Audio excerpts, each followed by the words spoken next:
Hey guys, it's Hallow back with another video. Today I'm going to be playing College Hoops 2K8.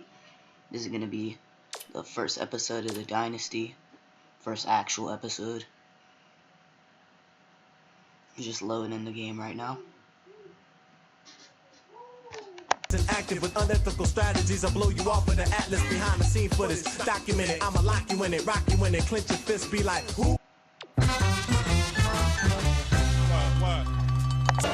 Alright guys, ready? I found this 6'183" high school. We didn't scout them earlier. Just looking at the stats, probably didn't scout this guy. 25 mile. Yeah, this guy's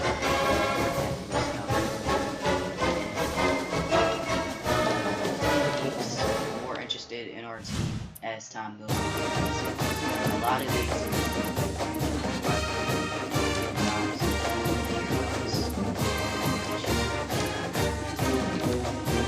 this guy can't play, but does have interest in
Good evening, everyone. I'm Greg Gumbel at the anchor desk with my partner Clark Kellogg, bringing you the 2K Sports NCAA Selection Show.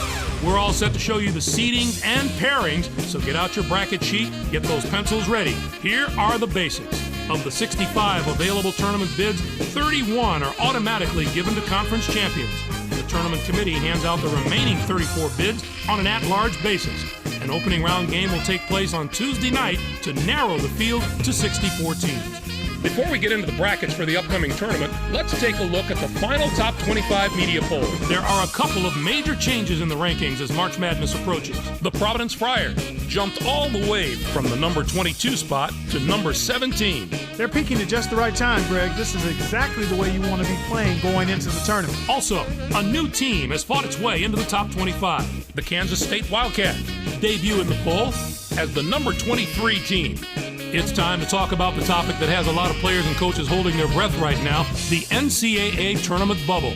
These are the 10 teams that aren't worried as much about where they'll be playing as if they'll be playing. Clark, who jumps out at you there? St. Joseph's should be considered among the best of the major conference teams not holding an automatic bid. But there are plenty of non-power conference teams knocking on the door that may prevent them from getting an invitation. You got that right, and who else might be in the same position? Notre Dame has had some great games and some forgettable ones too. Its future comes down to which games the committee is willing to overlook. I'm sure it's been a long week for those teams, but the wait's almost over. The NCAA Selection Committee has finished its meeting, and we're ready to unveil the top 4 seeds in this year's tournament. The UCLA Bruins are the top overall seed, and they will play in the East Regional. They begin the tournament as the dominant team in college basketball. They've been ranked number 1 in the media poll for the past 2 weeks. We'll soon find out if they can live up to their billing. On to the second number 1 seed, who will play in the South Regional. The Tennessee Volunteers are seeking their first ever NCAA championship. The Georgetown Hoyas are our third number 1 seed, and they'll play in the Midwest Regional. They're back in the tournament again, and no doubt they'll be feeding off the experience of last year's appearance as they try to get to the Final Four this year. And finally, our fourth number 1 seed will play in the West Regional. The Kansas Jayhawks are in the tournament field as a number 1 seed for the 7th time in the history of their program. Now, here's how the brackets shape up based on where the number 1 seeds have been assigned. In one national semifinal game, the winner of the East Regional will play the winner of the South Regional. In the other semifinal game, the winner of the Midwest Regional will play the winner of the West Regional. Those games will be played on Saturday, April 5th. Then it'll be on to the national championship game on Monday night, April 7th. Anything shocking to you about those picks? No real surprises here, Greg. All 4 of these teams have proven to be elite, and their hard work has paid off. It will be tough to argue with the choices of the committee on this one. So, with the number 1 seeds out of the way, it's finally time to tackle the rest of the bracket. First up, we take a look at the East Regional. The UCLA Bruins are the top seed, finishing at 30-3.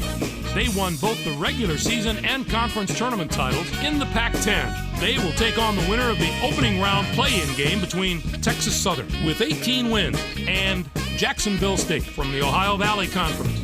And now the number 8 seed, the Vanderbilt Commodore, come into the tournament on the strength of an 8th place finish in their conference regular season and were losers in their first game at their conference tournament. They're going to play the number 9 seed, the Yale Bulldogs, who came in first in their conference tournament, finishing at 21-5. Kansas State comes in as the number 5 seed, finishing at 21-10. And they will take on the 12th seed from the Missouri Valley Conference, the Southern Illinois Saluki, with 19 wins. Providence enters the field as the number 4 seed from the Big East. This marks their 16th appearance in the NCAA tournament in the history of their school. They'll be getting ready to face the number 13 seed, the San Diego State Aztecs. Finished the season with 19 wins. The Providence Friars are a team I love watching play. They've been one of the highest scoring teams in the country, and I don't see any reason for them to slow down during the tournament. If they can dictate the tempo of a game and force the other team to run with them, they are very hard to deal with. I wouldn't put it past these guys to make a run this year. The Georgia Tech Yellow Jackets are in as the number 6 seed. They'll be taking on the number 11 seed, the Fighting Irish of Notre Dame, with 21 wins. Memphis comes in as the number 3 seed, finishing at 26-8. Valparaiso comes in to face them at number 14 with 17 wins in the tournament championship of the Horizon League. Our number 7 seed is from the SEC. The Auburn Tigers were rewarded for their outstanding play this season with an at-large bid and a ticket to the Big Dance. They are going to play the number 10 seed, finishing at 18-14.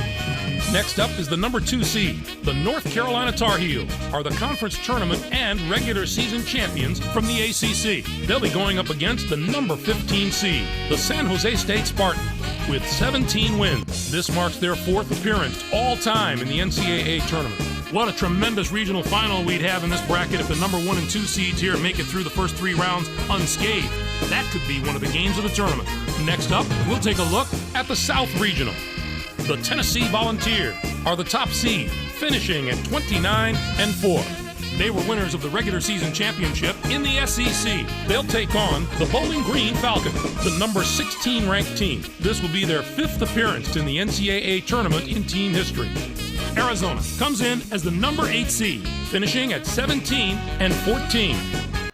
Comes in to face them at number 9 with 22 wins and a chance to prove they're right where they belong among the top 65 teams in the nation. Kentucky enters the field as the number 5 seed from the SEC. It's yet another appearance in the brackets for a school that's no stranger to the NCAA tournament. They'll be getting ready to face the number 12 seed, the Mercer Bears. Finished the season with 23 wins. The Kentucky Wildcats are going to provide serious matchup problems to any team that doesn't have depth and defensive ability at both guard spots. They have outstanding backcourt play at both ends of the court. It's the main reason they've made it this far, and they're going to have to maintain that form if they want to do some damage in this tournament. Utah comes in as the number 4 seed, finishing at 25-7. And they'll take on the 13th seed from the Big West, the UC Santa Barbara Gauchos, with 21 wins. And now the number 6 seed, the Villanova Wildcats, come into the tournament on the strength of a third-place finish in their conference regular season and finish second in their conference tournament. They are going to play the number 11 seed, the Xavier Musketeers, who were fourth in their conference, finishing at 20-12. The Michigan State Spartans are in as the number 3 seed.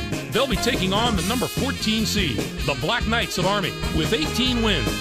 Next up is the number 7 seed. The Penn State Nittany Lions have established themselves as one of the best teams from the Big Ten. They'll be going up against the number 10 seed, the St. Mary's Gales, with 25 wins. This will be their 5th appearance in the NCAA tournament in team history.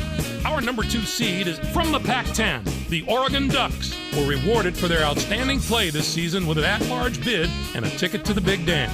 They're going to play the number 15 seed, the Blue Devils of Central Connecticut State, who came in first in their conference tournament, finishing at 17-15. I think this could wind up being the bracket that brings us this year's Cinderella story. A few of the higher seeds here have had terrific seasons, and I'll be surprised if at least one of them doesn't put together a long run in this tournament. On to our third bracket of the day. Let's take a look at the Midwest Regional. The Georgetown Hoyas are the top seed, finishing at 25-5. They were winners of the regular season championship in the Big East. They'll take on the Lumberjacks of Stephen F. Austin, the number 16 ranked team. This marks their first appearance in the NCAA tournament in school history. Our number 8 seed is from the A-10 Conference. The Rhode Island Rams are on a hot streak, having just won their conference tournament championship. They're going to play the number 9 seed, the Illinois Fighting Illini, who were 4th in their conference, finishing at 21-11. The LSU Tigers are in as the number 5 seed. They'll be taking on the number 12 seed, the New Orleans Privateers, with 24 wins. Davidson enters the field as the number 4 seed from the Southern Conference. This marks their 10th appearance all time in the NCAA tournament. They'll be getting ready to face the number 13 seed, the James Madison Dukes, finished the season with 19 wins. The Davidson Wildcat is a team to consider when you're filling out your bracket. They've been through so much this year. Adversity typically helps a team become a championship team. I wouldn't be surprised to see them put it all together over the next few weeks and become the focal point of this competition. Fordham comes in as the number 6 seed, finishing at 24-8. And they take on the 11th seed from the ACC, the Florida State Seminoles, with 21 wins. And now the number 3 seed, the Pittsburgh Panthers, come into the tournament after finishing second in their conference during the regular season and were losers in their first game at their conference tournament. They are going to play the number 14 seed, the Winthrop Eagles, who came in first in their conference tournament, finishing at 18-11. Next up is the number 7 seed. The Marquette Golden Eagles have established themselves as one of the best teams from the Big East. They'll be going up against the number 10 seed, the Alabama Crimson Tide, with 19 wins. They return once more to the very familiar surroundings of the NCAA tournament. Stanford comes in as the number 2 seed, finishing at 25-8. North Carolina A&T comes in to face them at number 15 with 17 wins in the tournament and regular season championships of the MEAC.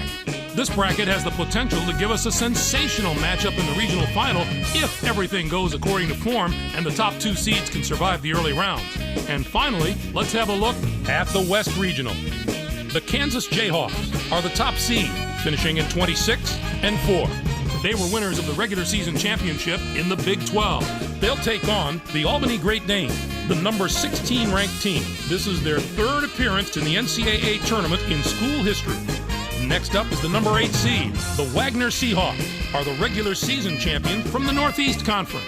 They'll be going up against the number 9 seed, the Oklahoma Sooners, with 20 wins. They return once more to the very familiar surroundings of the NCAA tournament. Arkansas comes in as the number 5 seed, finishing at 23-9.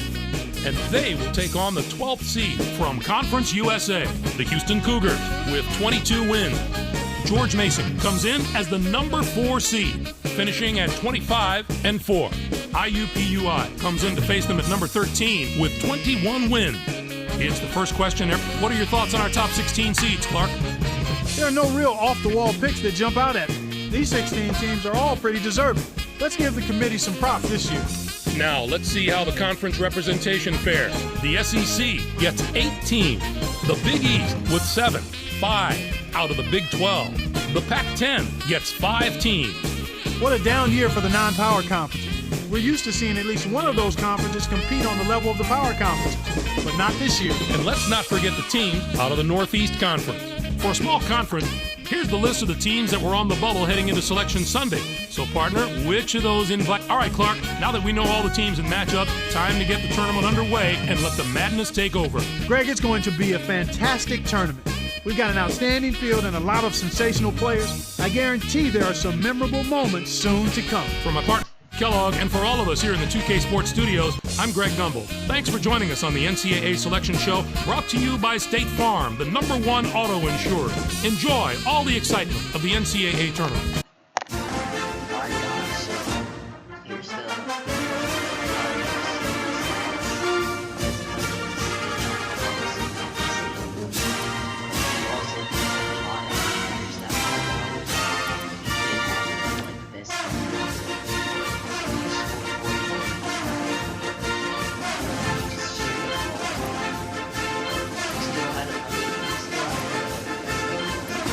just not to that level.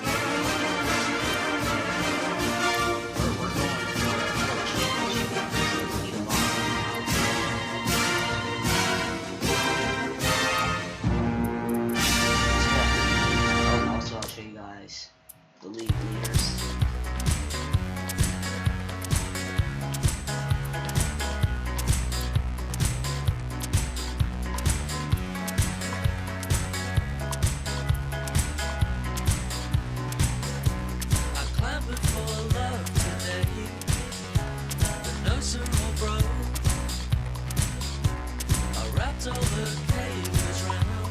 Mostly just going to be showing points because usually the players with the most assists and rebounds are usually the low goals. About those guys too much.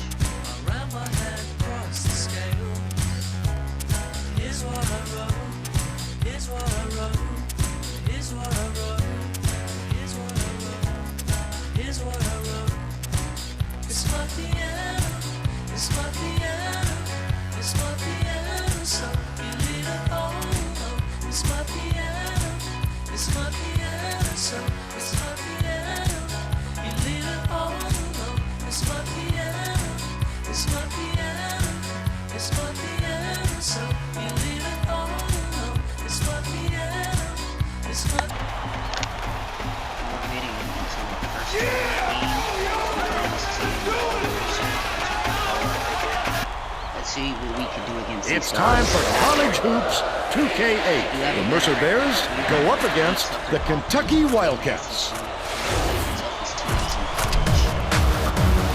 Toughest conference.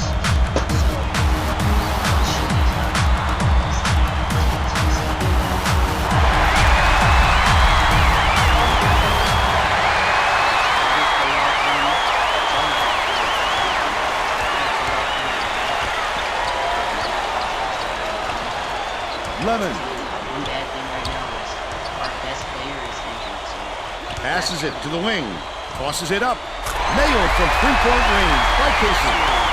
They're up by 3. we're just gonna have to wait over this series. And hopefully we can ball out. Maybe Paul win. catches it, right wing. Dish, right wing. Collected inside by Menard. Unattractive miss right there. There wasn't a defender in sight. Menard from deep sinks it, and they now go up by 6. Let's go to our sideline reporter Tracy Wolfson for an update.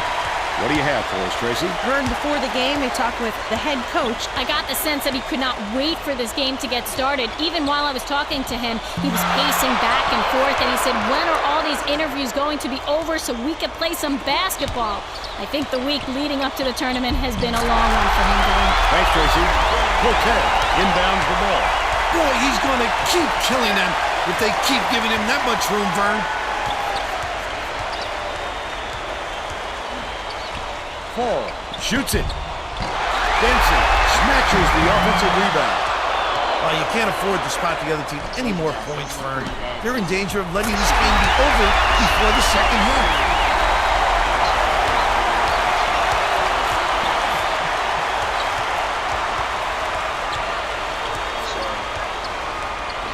continue to play great defense. Defense wins championships. We keep blocking these Skips guys. it to the right. Good look by Robertson.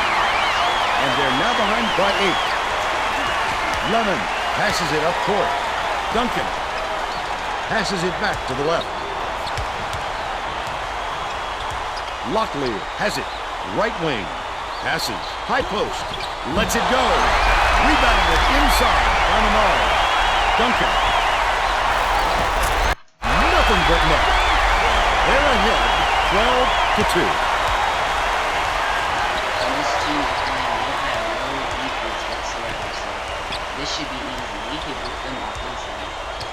They're not Catches as it. athletic, Right wing. not as athletic, Beecham dishes to the low block. Last layup is blocked in by Cortez. Lemon way up court. Lamar takes it up. Jams it. They now have a double-digit lead. Sometimes it's just about the speed. Cuts off the pass. The intercept. What great reflexes. He pounced in and hit that one off easily. Beecham inbounds the ball. Backup point guard, he's got locked in the defense right now. He's playing pretty well. He could shoot better, he could play a little bit better, but he's Right still wing. backup. And he has more time to make other teams started. So they're starting Passes down low with the floater. He got fouled and still almost made it. And we ended up winning that game 89-70. I did think it would be a little bit like more of a blowout, you know? Like I didn't think they'd score as much as they did. This guy, D Frisbee, he balled out. Again, not a very good player, but he probably had, he had his best game of his college career. Our defense needs to step up. It would help a lot if we had all of our starters in, I will say again. But let's get ready for the next playoff game. Alright guys, we're in our next game. And we're ready to ball out again. And I want you guys to see who. Get ready for College Hoops 2K8. The Utah Utes. And this team, they are really good offense.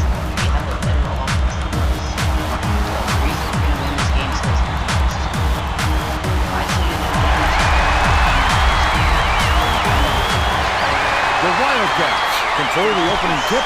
We'll get this one started. The game has just begun and they're already in the minimum. Dishes it to Fly. Shoots it. And the ball will land out of bounds after the errant shot.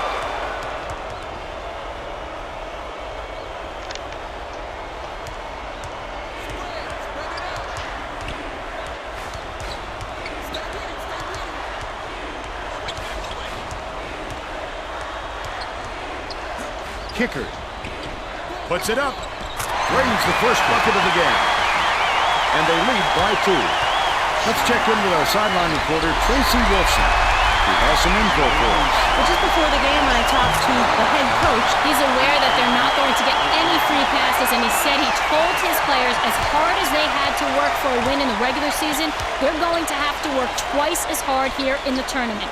They handled the first round well, but he wants to see them work even harder here in the second round. Vern? Thank you, Tracy. He'll give him that shot all day. If he can hit it, you're in for a long night.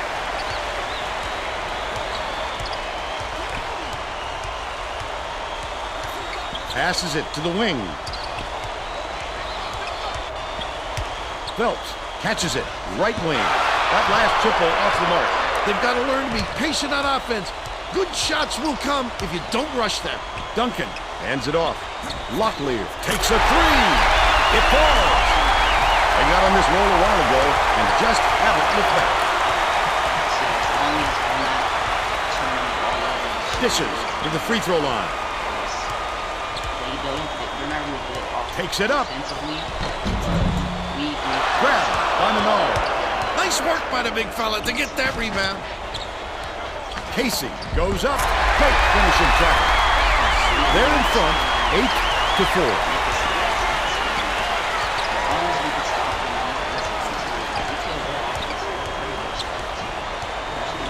Bland.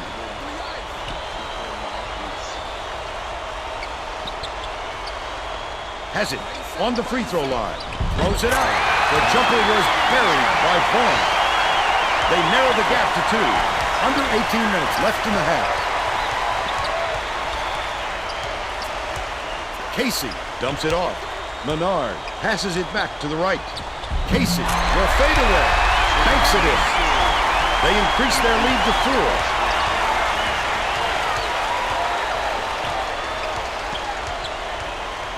Here comes the trap. Tosses it up. The offensive rebound by Kifford. Finishes in close. But they're still behind by 2. Stolen away. The break is on. Oh, the quick hands. Before they even knew what hit them, he made off with that one. Misfired on that last 3 by Bland. Lemon way up court. The Wildcats will retain possession.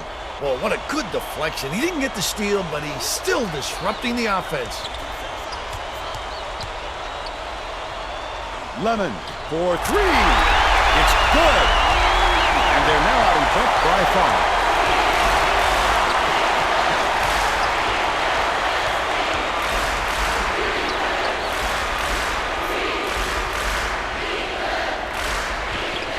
Skips it to the free throw line. Shoots it. Snatched inside by Locklear.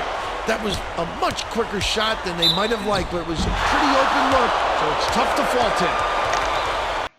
Alright, we ended up winning that game 97-81. Keontae Casey ended up balling out, which was mostly why we played so good. He's also a senior that's going to be leaving. I hope he gets drafted, but he's been balling out for us all year.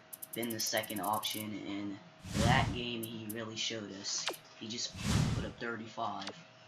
But Utah, they didn't really do nothing. Their stars, Marco Kirkert, he didn't really do much. Yeah, we had them on locks. They weren't finna do nothing. That's a pretty good game for us. Leo Lemons, the backup point guard. Sophomore, he's probably going to be our starting point guard next year. That's unless we get like the best point guard in high school. He had a pretty good game. Yeah. So let's get on to the next game now.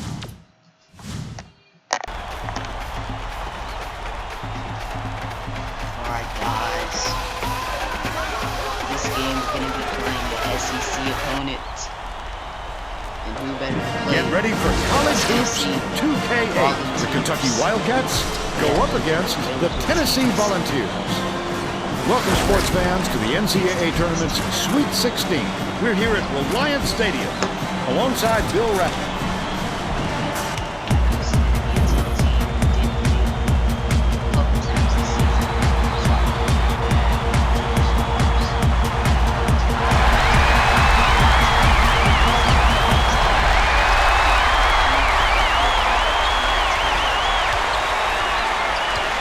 Feeds it to the wing.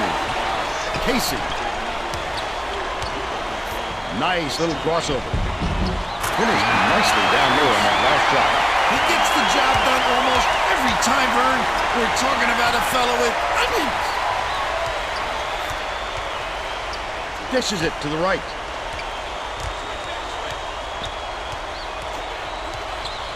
Passes down low. The layup was tossed in by Kindu. And we're all tied up 2. Cuts off the pass. Double clutches. The layup was finished by Hobbs. He's got 2.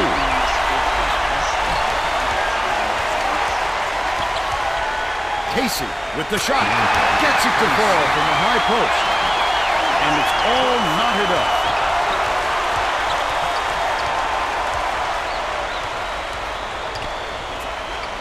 Kundu with the teardrop. Duncan grabs the rock. Lemon passes it up court. Errant last shot by Casey. Just throw it down. His coach is going crazy on the sidelines. From deep. Fired short by John. And it's still all knotted up. It's tipped, but it's recovered by Kentucky. Lemon passes it far side. Casey, the crossover. He's either got to foul hard or don't foul at all. He can't us give up easy three-point plays.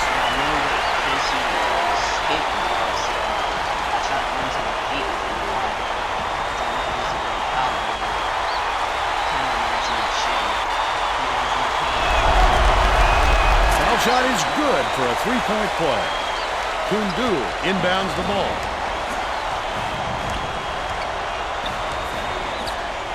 Dishes it to the right side.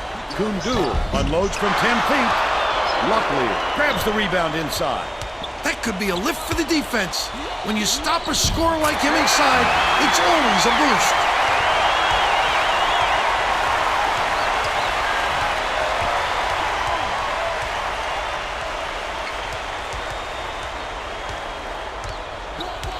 To stop the run. Snatched off the glass by Luckily. Let's check in with our sideline reporter, Tracy Wolfson, who has some info for us. Just before the game, I talked with the Volunteers coach. He said we've seen what can happen when a lower seed gets an upset or two under their belt in the first couple of rounds. They become a very dangerous team no matter who they're up against. We need to forget about their seed and just look at who they've beaten. Guys? Thank you, Tracy. Hobbs dumps it off. Kundu. Denied. That wasn't even his man burn. It's just a terrific defensive play. I'd love to see that kind of help. Uses the crossover. Casey crosses it up. Connects inside the key. They've now scored 13 unanswered points. Just over 17 minutes left in the half. Skips it to the left wing.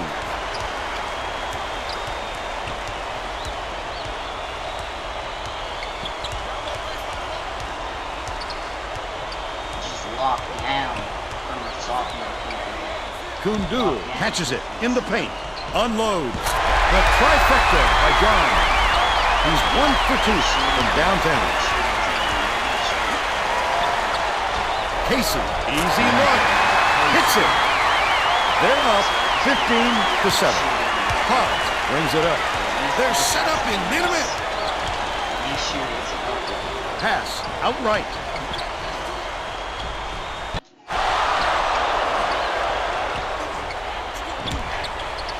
From long range. That one was drilled by Casey. By 11. He's an unstoppable guy. I'm telling you, he's unstoppable. We're going to have to bring everything they have to stop him. Lawson. John passes to the top of the key. Hobbs takes it up. Menard yanks it down off the glass. Well, you can't afford to spot the other team any more points, Fern. They're in danger of letting this game be over before the second half. Casey, that was a nice movement. He does miss the shot, but he ends up forcing it out. He makes the first. Lamelli to make his first stint off the bench. Right now, as of now. Gets the second to fall as well. Lamelli inbounds the ball. Under 16 minutes left in the half. The Tennessee coach felt the momentum slipping away from his team, and I'm sure he's hoping this time out will straighten them out.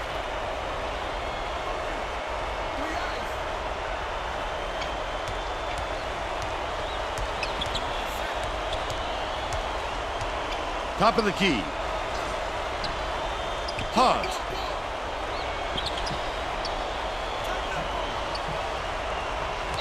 Goes up. Grab by Duncan.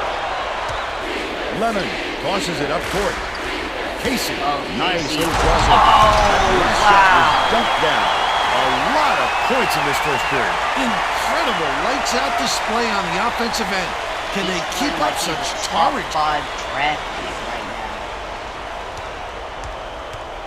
Hobbs at the controls. Shoot, he knows, John gets it. Right wing. That last shot met him for 3. Well, when you leave him alone like that, he'll knock him down every time. Casey takes it up. Casey reels in the offensive rebound. Nothing like jumping on your opponent early. See how energized they are? Executing perfectly. Raises up. The triple was off the mark by John. Their rebound rebounding has been terrific, Vernon. That's the main reason they're leading in this game. Crosses it over. Casey finishes in close. They take a 16-point lead. About 14 and a half minutes left in the half. Step back over the midcourt line there. That's an over and back violation. These guys are having serious trouble right now.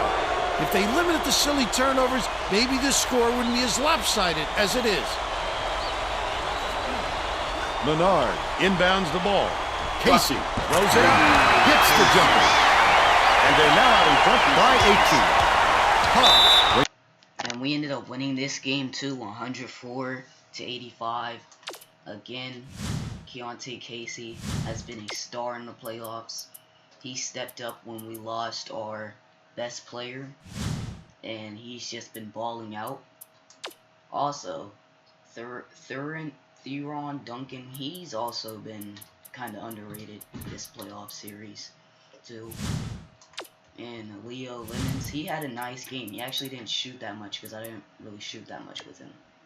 In Tennessee, their star Morris John, he did not show up when it mattered most. I mean, he didn't shoot that much. He wasn't really the problem.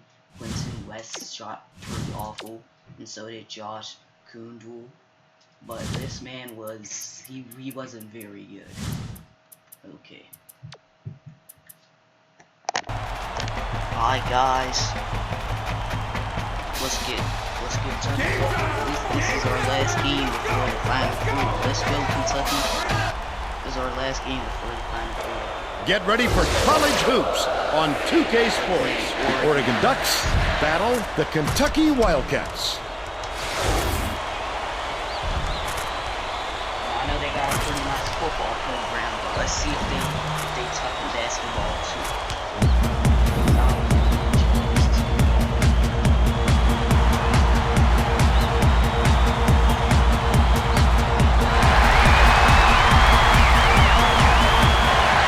The Wildcats control the tip-off, and we'll get this one started. With the shot, the three-pointer knocked down by Casey.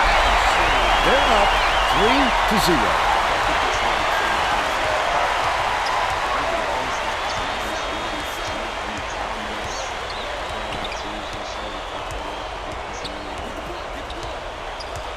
Skips it to the left.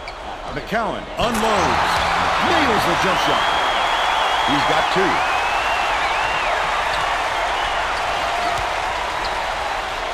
Pulls the trigger. He got fouled and still almost made it. He'll go to the line for two shots.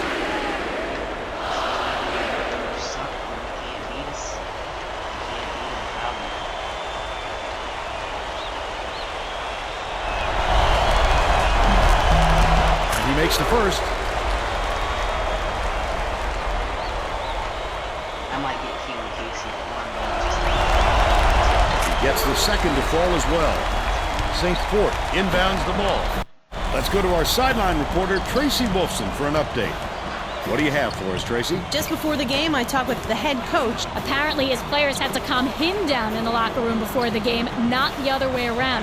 He said, my kids are ready to play. They've got so much composure. They were calm and focused while they prepared, and the coaches were the nervous ones. Maybe he'll be a little calmer next week if they make it to the Final Four. Thank you, Tracy. Casey backs him down. Duncan gets the board inside.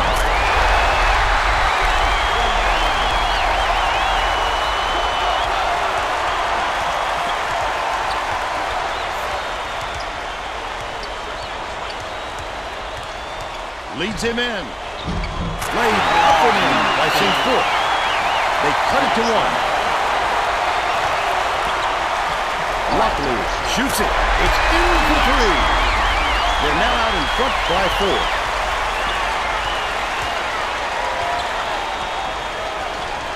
St. Fort.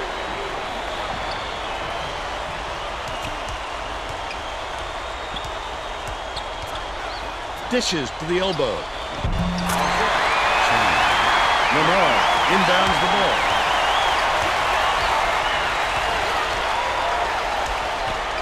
From deep, Chan grabs the rock. When a shot like that comes around, you've got to hit it. They just dared him to shoot. Off target on the last shot by Pinnock. Backs down. They're going to double team him. They triple team him shooting. They know how good he is.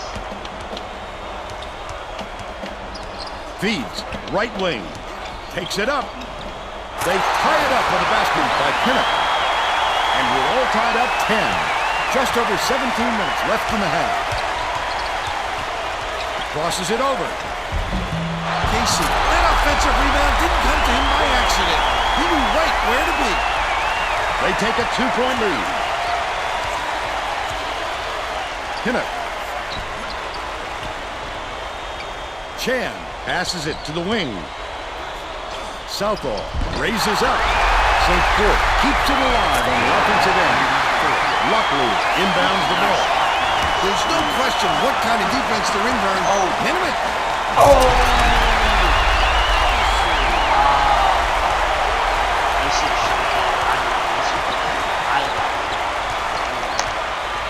I couldn't go back to show the full clip, but look at this.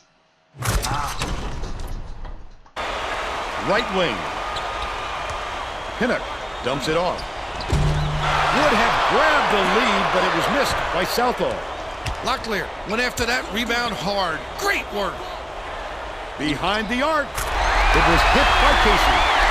He's shooting 100% from beyond the arc. Dishes it to the right side. McCowan lets it go. Answers right back with his own three.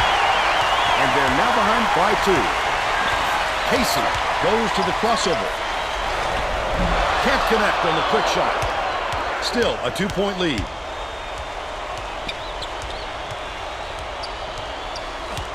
Feeds it to the right wing. Chan catches it on the free throw line. Casey snatches the rebound.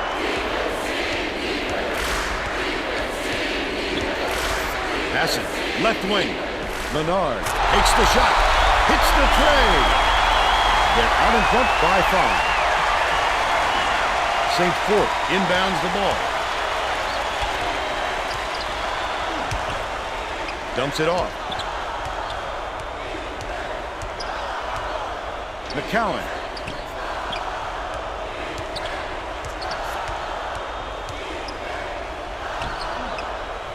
Launches one from beyond the arc. Oh, net on the shot by Pinnock. But they're still down by 2. Duncan backs in. Casey puts it up. Answers right back with his own 3. He's 3 for 3 from 3-point range.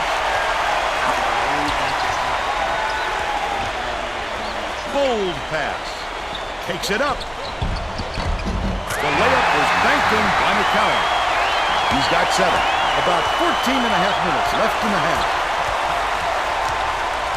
Uses the crossover. Casey tosses it up. Nails the simple jumper. Oregon takes its first timeout. We end up winning this game 102-82. Another game where obviously Keontae Casey just balled out. 29 points, 9 rebounds, 6 assists. You think this guy's LeBron with those numbers. But now it's just a 6'5" shooting guard. But look at this. Deron Duncan balled out this game. And Chike Minaro, our freshman power forward, balled out. So that's nice. And their players didn't really do too much. I mean, this guy kind of played nice.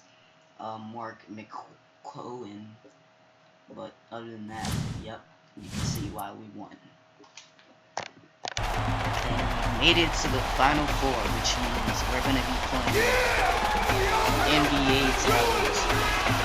top 5 prospect level college players. Get ready for college hoops on 2K Sports. The Stanford Cardinal go up against the Kentucky Wildcats. Welcome, college basketball fans.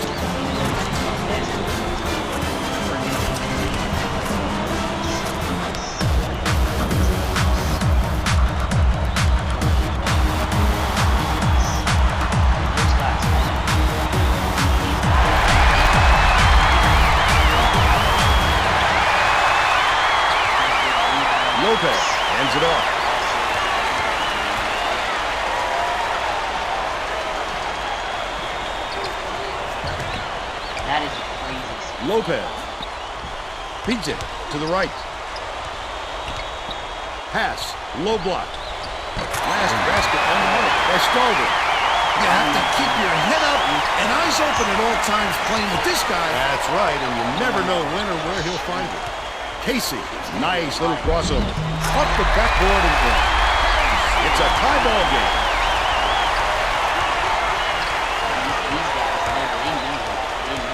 Stolen away. The D was really waiting for him there. That's how you do it. Keep the heat on. Wait for the misstep and then capitalize. Chadwick. Stallworth dishes it to the left. Backs in. Takes the shot. Collected inside by Duncan. Look at the D. What a great job bothering them underneath. That stop might boost their confidence. By Casey. Let's go to our sideline reporter, Tracy Wolfson, for an update. What do you have for us, Tracy? Thanks, Vern. A little while ago, I talked with the head coach. He said that his team has handled the build-up to the Final Four extremely well. He told me he wasn't sure how they would react to the week-long media circus, but was surprised at how cool and composed they were throughout the whole thing. He said the players handled it a lot better than the coaching staff. I'll tell you that. Thanks, Tracy. This game plan is simple. Just get him the ball. He's your main guy. Lethal. He is so hard to defend. Baseline. Lopez to put him into the run. It's good. He's got two. Pulls the trigger. The jumper was buried by Casey. They take a 6-point lead. Knocks it loose. The Cardinal turn this one over out of bounds. There's no excuse for throwing the ball away. Empty possessions like that will kill you. Menard inbounds the ball. Casey launches one from beyond the arc. Buries it. And they're now out in front by 9.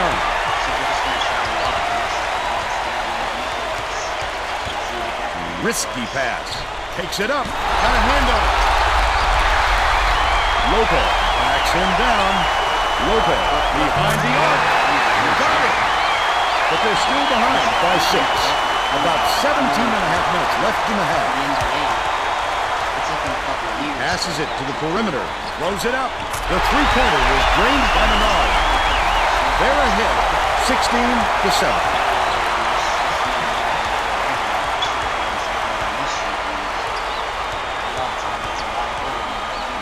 Stallworth. Lopez from the baseline. He just exploded off the floor to climb that block. Wonderful anticipation by the defender. Feeds it to the baseline. Casey grabs the offensive rebound. He lets it go from the left block. Oh, no. By 11. They've got their defense and it's minute. He doesn't care. Lopez has it. Baseline. Feeds. High post. Stallworth.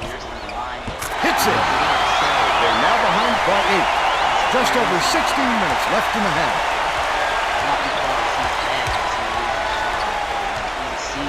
The crossover. Fires from 11 feet out. The shot was knocked down by Casey. He's got 15.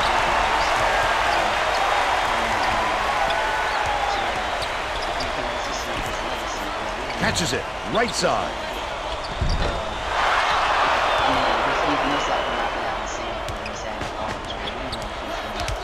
Backs down. Duncan dishes to the right side. Oh, net in the shot by Casey. They take a 12-point lead.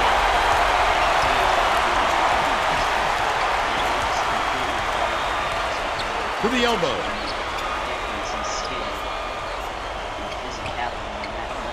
Lopez. Turned away. Chadwick has it. Right wing. That last tray, no good. This obviously isn't the way they wanted to start the game, Vern. They're already forcing themselves into a catch-up mode. Lopez inbounds the ball.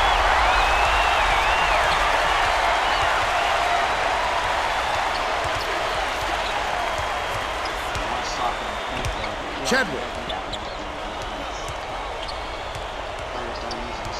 this guy. It's probably not going to happen this game either. Gets it. Baseline. No good on the last layup by Lopez. The Wildcats with a lot of momentum. He must have thought someone was rotating over to block that. You can't lose concentration even for a second. Stanford takes its first time out of the game. And we ended up just barely coming out with the victory, 93-90. Another game for Keontae Lacey, 27, 3, and 8. Yeah, they can't stop this man, bro. Like the run he's having right now, and Brook Lopez did end up putting up 20, but he shot pretty awful. Okay. He was 9 for 21, 2 for 5 from the 3. And Robin Lopez didn't play any good either. He ended up going 2 for 10. But let's get ready for this next game. Here's the tournament trip. I'm going to show you guys what it's been like from start to finish.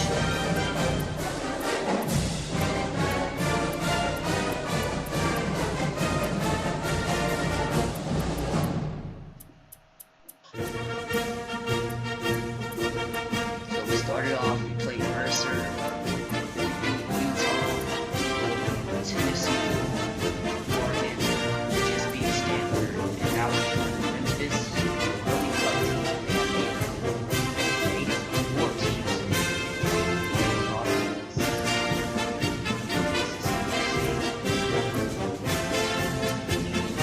I don't feel like I'm doing this. And all the other teams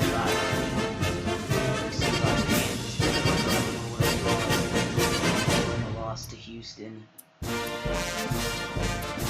A&M lost to Houston. Yeah, they didn't really play a lot of but it's time for the big game, the national championship. Now, before we go into this game, I went to go to management roster, and look, Dedrick Collison is back, so you guys will get to see our superstar. He's been gone for a while. Keontae Casey's been our star. It's been long out, but now it's time that our star has to back himself. He did pass the torch to Keontae. Does not mean Keontae Casey don't have it. Alright. So it is time. It's time.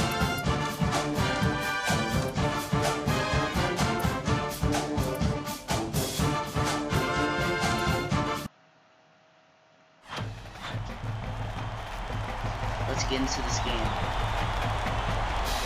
Let's win it for all.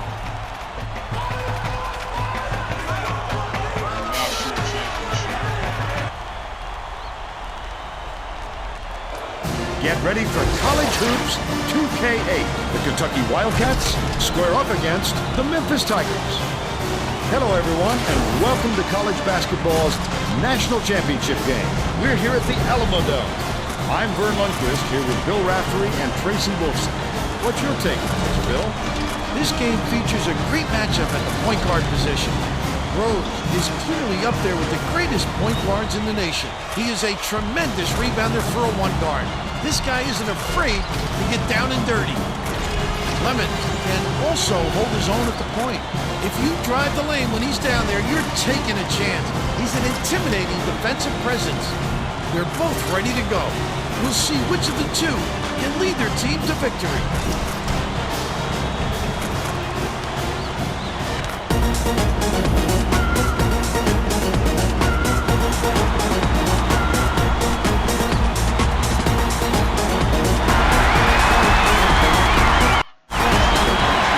The Wildcats have it, and we're underway in the national championship game. Dishes it to the high post. Menard scores the opening field goal. They now lead by 2.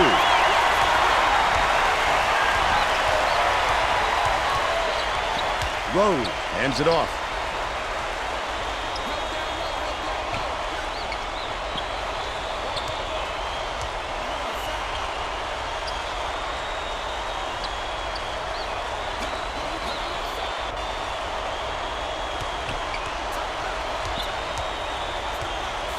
Only a few seconds left in the shot clock.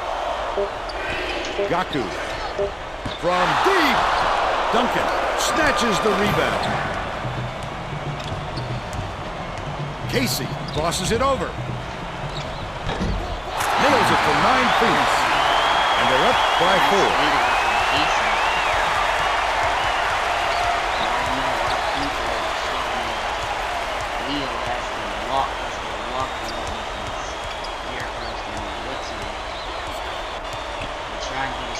Has it. Down low. Benson beats it to the left wing. Last play off the mark by Demonby.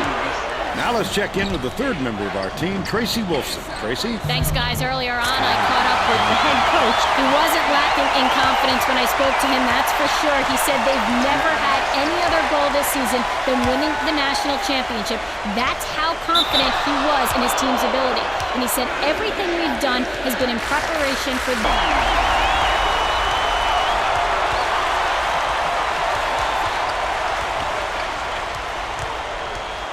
Baseline, dumps it to the paint.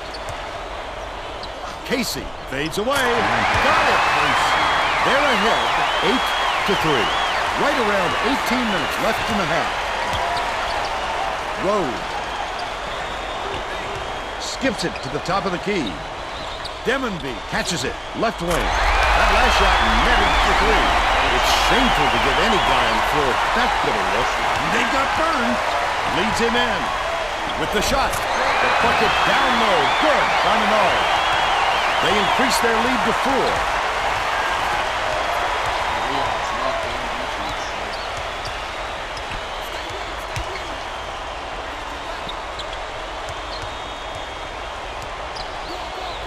Benson, rejected. Lemon passes it up court.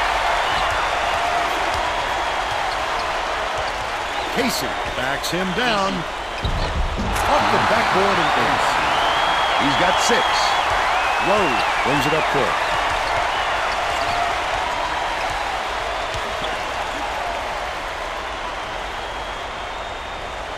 Demonby dishes to the top of the key. Pulls the trigger. Frees it for 3. He's 2 for 3 from downtown. They're going to try to disrupt the flow of the offense with this half-court trap. Benson gets called for blocking. That's his first foul. Definitely a block. Just got a little too physical, trying to draw the charge. Menard inbounds the ball. Baseline. Uses the crossover. Lemon. Easy look. Newton corrals the miss inside. The Tigers can tie it with a 3. A little too aggressive right there. I like that he's not afraid to be physical, but that was too much. Knocks down the first one. Makes his first. Second free throw. He gets the second to fall as well. Lemon passes way down court. Casey goes to the crossover. Nice shot and stop through for 2. Wow. His quickness is an unbelievable asset. No question speed gives you an edge. If the D is behind you, you've all... Just over 16 minutes left in the half. Lead pass inside. Errant last shot by Demonby. Nice work by the big fella to get that rebound. Casey double clutches, puts it in for 2. They're now out in front by 5. Leads him with the pass. Demonby sent away violently. I love that defense. With great instincts, go out there and get a hand on that shot. That last free ball was drained by Luckley. Gaku inbounds the ball. Rose brings it up the floor.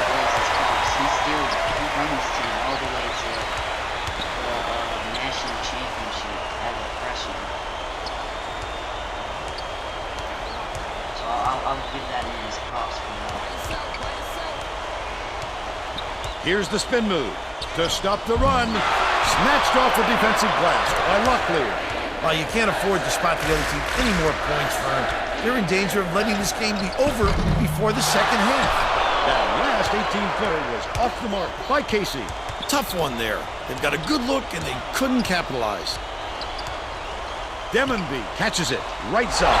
Benson puts it up. Big-time rejection. It seems like nothing can destroy this guy, but he will destroy you in a heartbeat. You can't shuffle those feet and expect a draw charge. The ref saw right through that.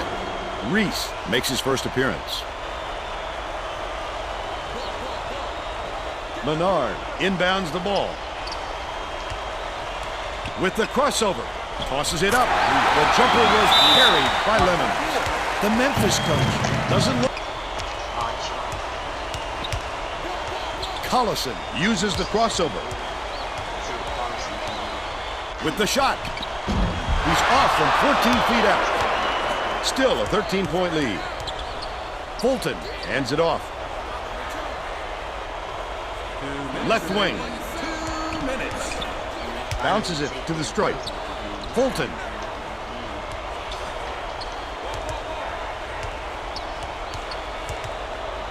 Henson fires the three. Adagana calls in the board.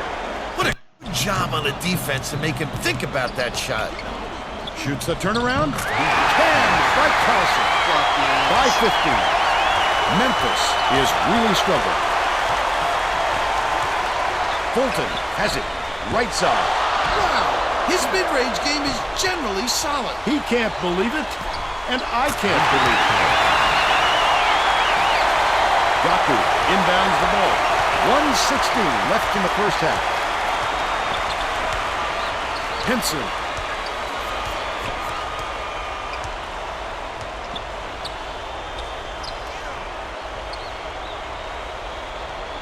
Fulton dumps it down low.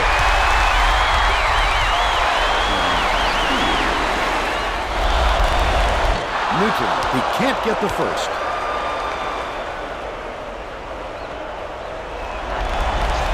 Good on number 2. Stiggers tosses it up court. Collison picks it up. The two-handed jam. He's got 6. The Tigers need to find some answers here. They're going to try to disrupt the flow of the offense with this half-court trap.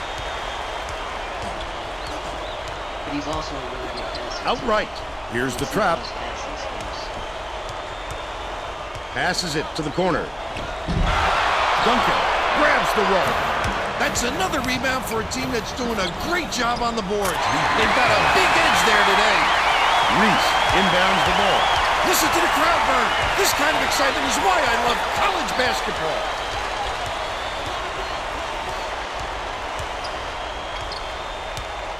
Newton dishes it to the wing. Back, down low. Pulled in by Newton. We'll head into the break. Score 61-42. Give us your opinion on the first half, Bill. If we don't see some improvement soon, this could be even further out of reach. They need to make some adjustments.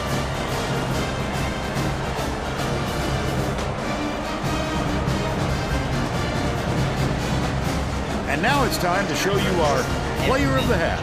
Bill? Lemons has been lights out from the floor, Vern. It must feel like he's thrown the ball in the ocean. Every shot he takes goes through, and he looks absolutely unstoppable. Tremendous effort from our player of the half.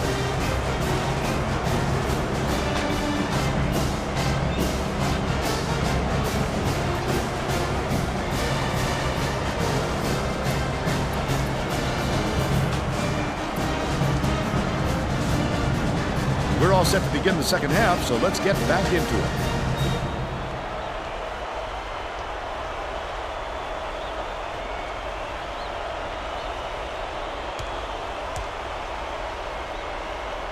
Gaku inbounds it to start the second half.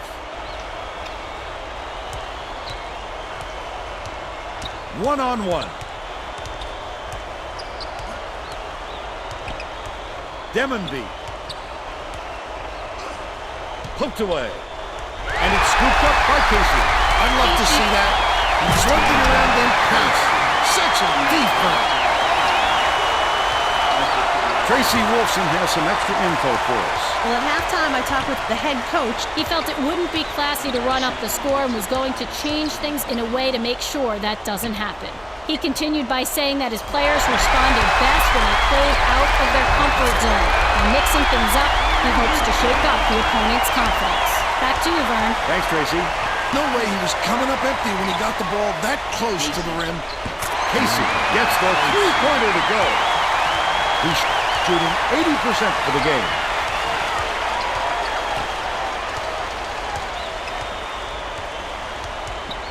Rhodes dumps it off.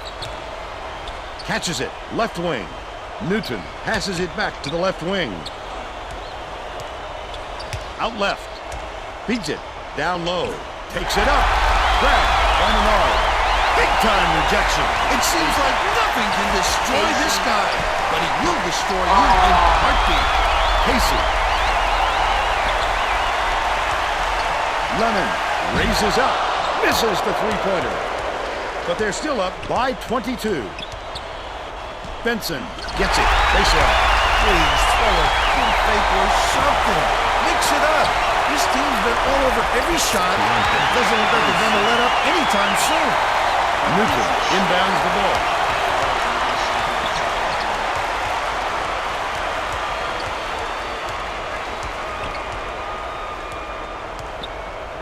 Dish, top of the key. Gaku. And they call goaltending. They'll give him the bucket.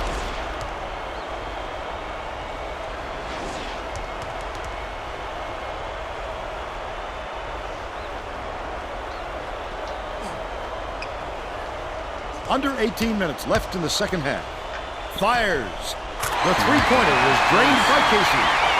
He's 10 for 13 for the game.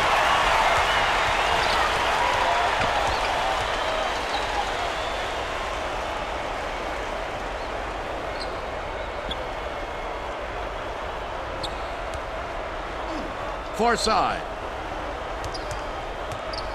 The spin move. Skips it to the top of the key.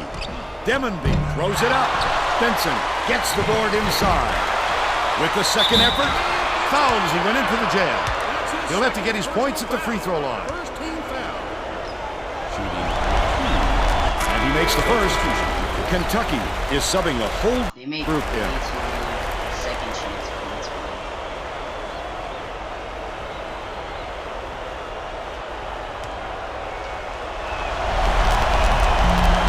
Gets them both.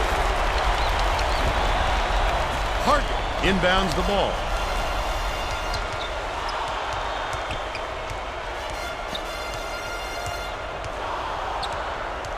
Goes to the crossover.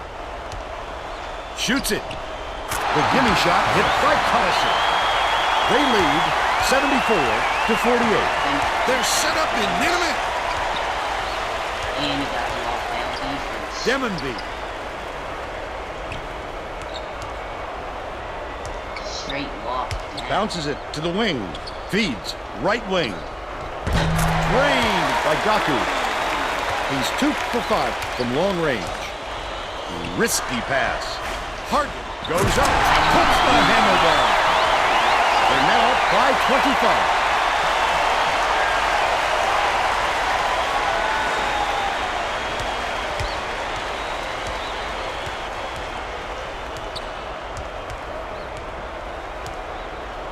Demonby gets it, right wing.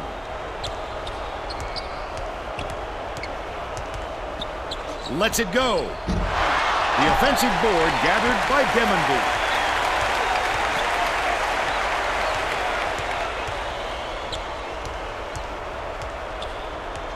Rhodes dishes it to the baseline. The last layup is dropped in by Benson.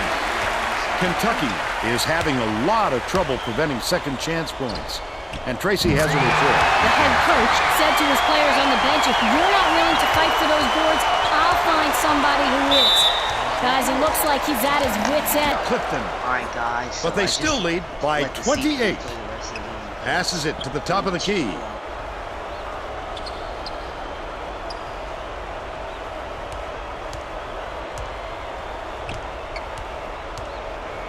Christie. Comes up empty from the wing. Oh, not real good shot selection, Vern. They've got to exercise a little patience and move the ball around.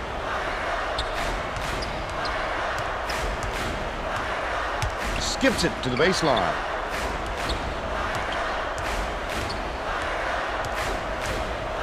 Passes, right wing. Stiggers. Shoots the three. Gets it to full. And they now lead by 31. Catches it, left wing.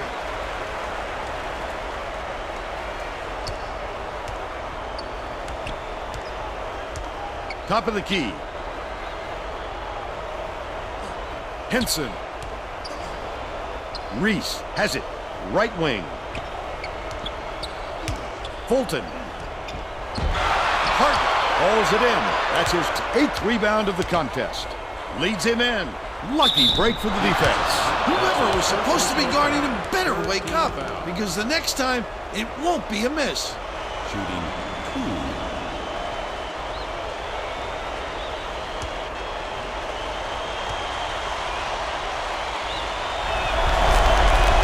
Knocks down the first one. Both teams are going to shake things up a little bit with some subs.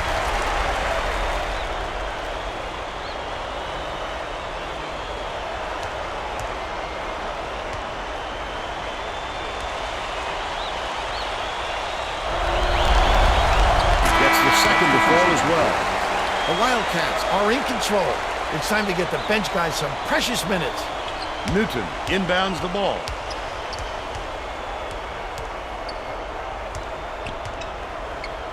Rose takes the shot. No good from beyond the arc. The Wildcats should slow it down and use some thought. That's another rebound for a team that's doing a great job on the boards. They've got a big edge there today. Gets it in the paint. Hargett kicks it out to the perimeter. That last three-pointer was missed by McLaughlin. Rose tosses it up court. The defense was up to the challenge on that shot. Good job closing on the shooter.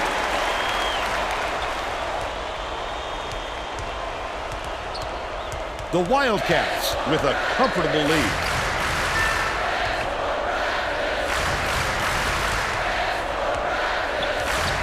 Passes to the right wing.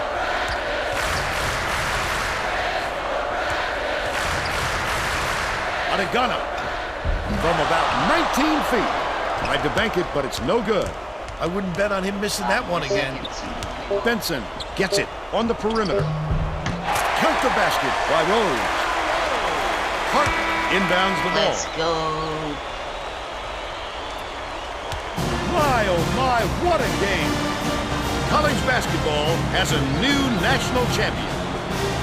What a sensational season for this coach and this team. These players rose to the challenge in the Final Four just as they did throughout the year. They played with such heart in this tournament.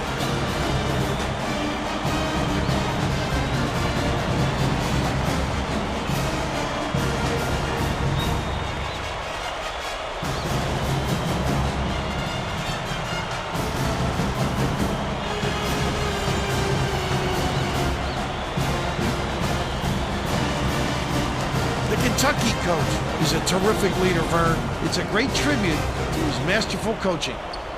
Let's see who we have as our player of the game. Keon Casey. Oh, that was a crazy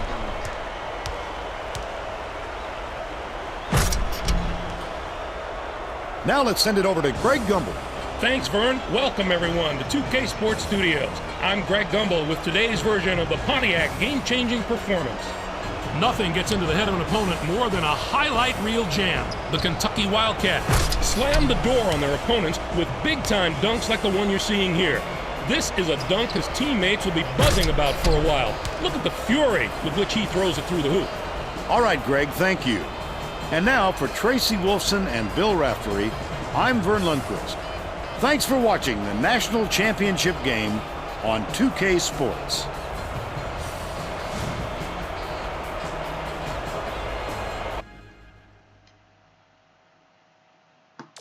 I actually didn't switch teams, so thank you. So here's the stats. You know, Derrick Rose did not play too well. He shot 10 for 22, 2 for 12, but he was obviously the best player on his team. And Keon Casey, he just balled out. They couldn't stop that three. They just couldn't stop his shooting. He was good defensively, and that's why he ended up getting the MVP. But Derek Collison also had a very great game. He just came back from his injury. And yeah, that's a national championship.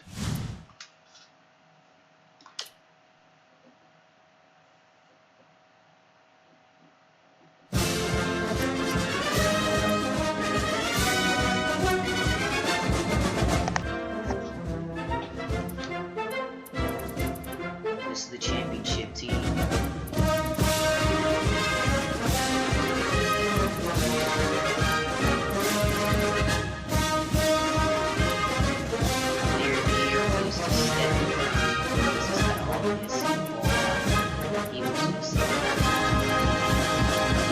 Mid-major of the year goes to Stephen Curry. Coach of the year goes to Memphis. He led his team to the bad. They had Derrick Rose, but aside from that, they weren't that maybe defensive player of the year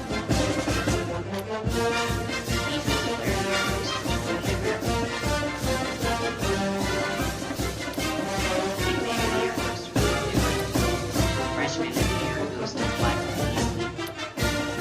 Here's the first team All-Americans. Got Derrick Rose, Steph Curry, Jeffrey, Ruben Douglas, Dillard. Second team All-American was Oliver, Brandon Rush, Michael Beasley, and Kevin Love. Freshman All-American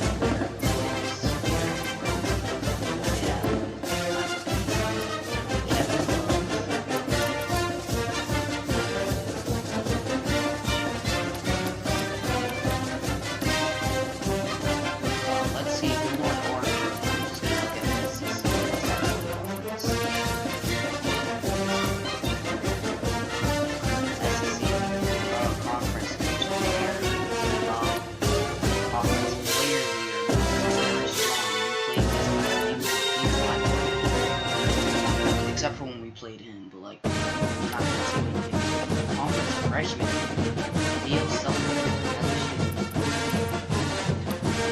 first team all conference, Marty Neal, Bryce Young, Stephon Dawson, Taylor Hennessy,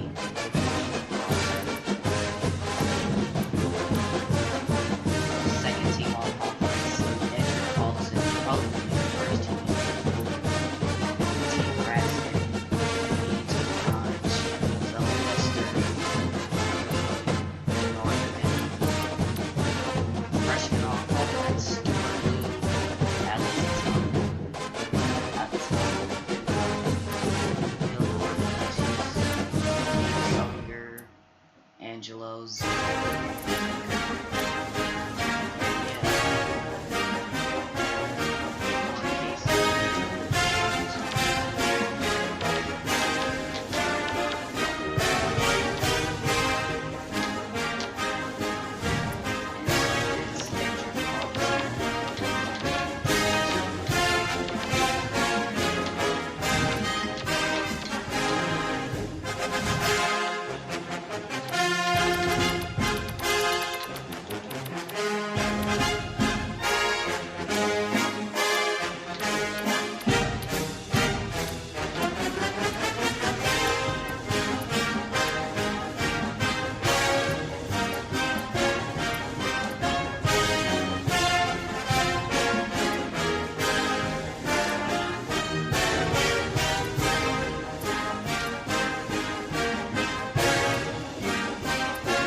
And let's show the high school all-star game, because why not? I'm gonna put a little bit of the high school all-star game.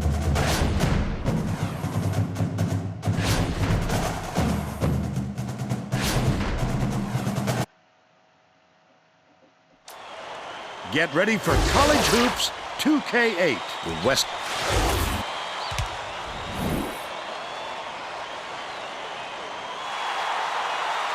I don't remember any of these names.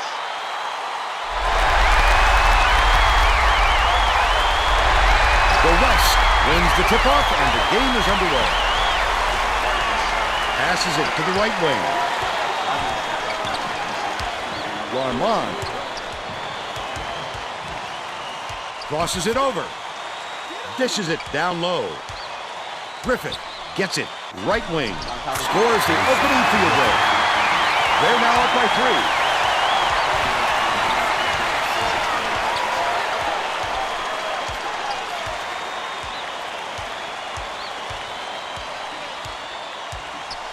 Passes.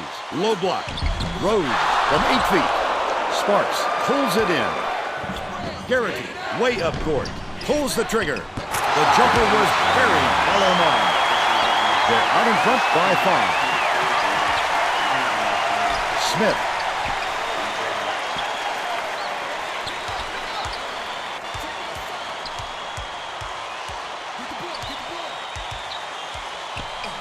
Has it. Left wing. Smith. Oh, no.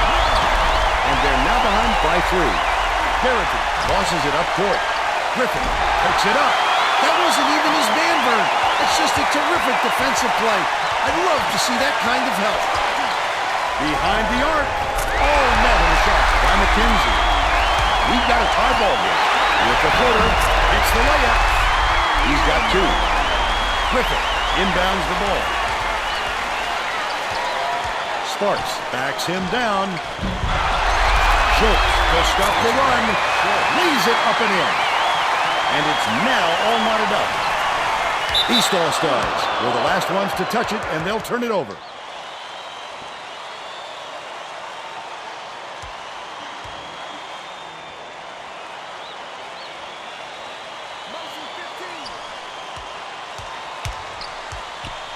Garrity, nice little crossover from the wing. Drilled by Sparks. They're up 9-7.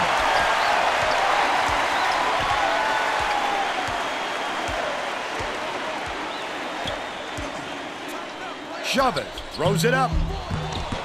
Can't get it to fall from downtown. It's 1-on-1. That was a much quicker shot than they might have liked, but it was a pretty open look, so it's tough to fault it.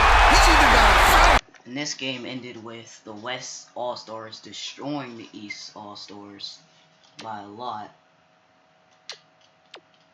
And I do see some of the old prospects I was scouting like yesterday were in this game, like William McBride. He ended up committing to Syracuse. Remember we played him. Let's see if there's any other guys I remember.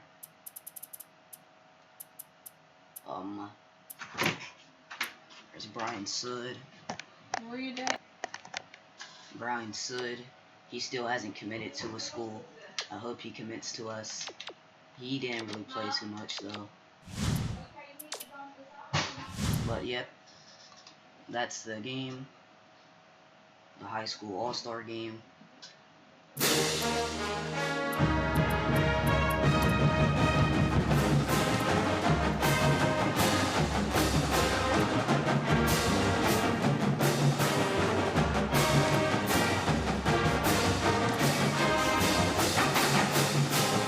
yep, that's it.